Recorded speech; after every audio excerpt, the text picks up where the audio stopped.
We left off here in the last video, so from here we will continue.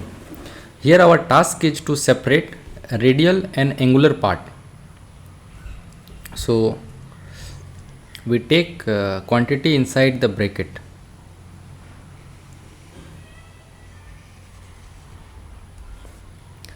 So 1 over r square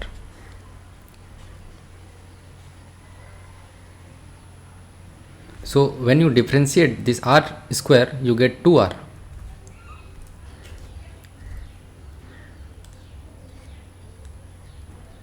You get 2r, and then again r square. This is in r cap direction. So from this you are getting 2 term.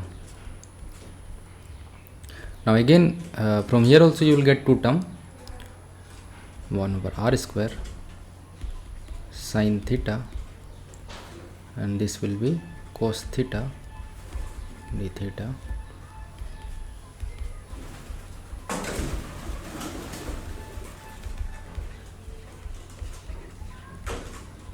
So this is your theta cap direction.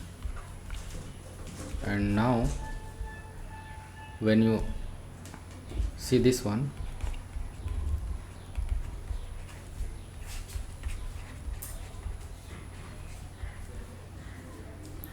so these are the 3 terms, right? This and this. From these 3 terms you get total of 1 2 3 4 5 terms. Now you see, you can cancel this, so you get 2 over r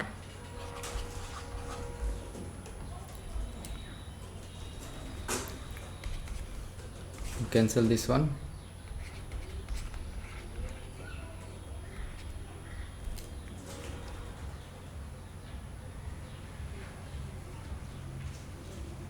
So when you take double derivative, right, del square, so these things doesn't come, r, theta and phi doesn't come. So this was the mistake, try to correct it. So these things will not come, because this means what? So you are taking the dot product of 2 gradient. So this is the gradient and this is the divergence. So this is going to be a scalar. So that's why r, theta and phi thing will not be there.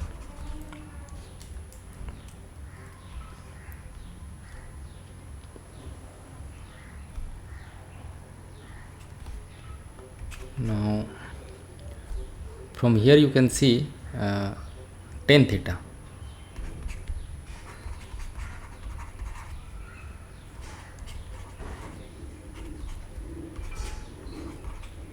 This sin theta will get cancelled.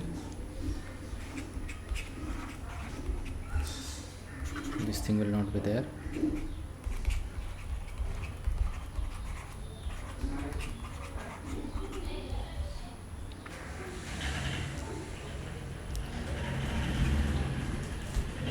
So now we separate this radial and angular part. So I have written here, and the second one I have written as a first term.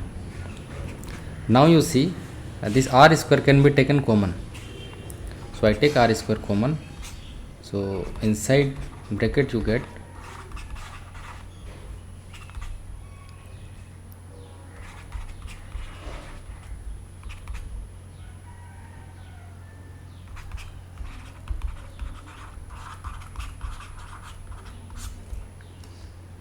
So if you see this whole thing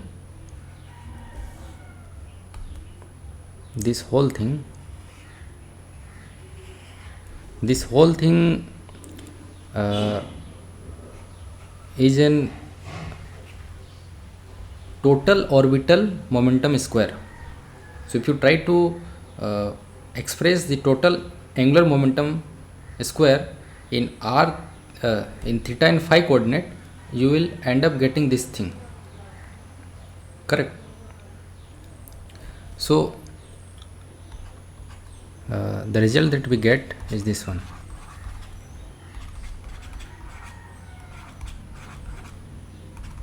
So we define L square how?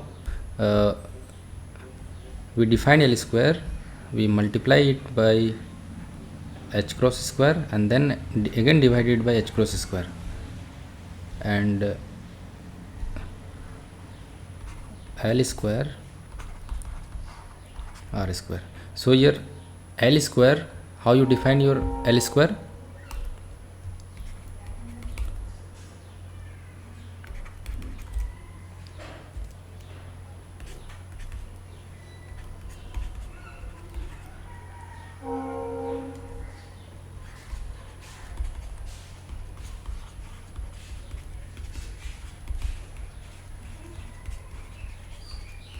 So this is how you define your L square.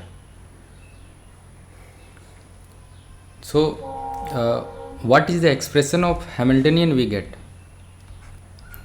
Hamiltonian, this is nothing but we have seen this thing,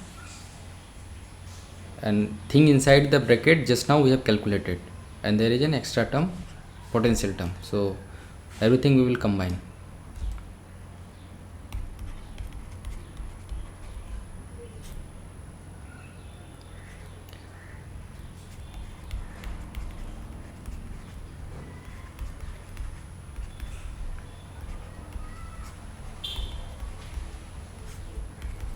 So this is the form of Hamiltonian. So we have written it in this way. There is a reason for it. This reason will be evident in the next video, where I will try to show that this can be broken down into two separate equations, and each equation individually will be a constant, and from there you can see eigenvalue equation emerging out. So for this purpose we have written it in this format. So we will meet again in next video.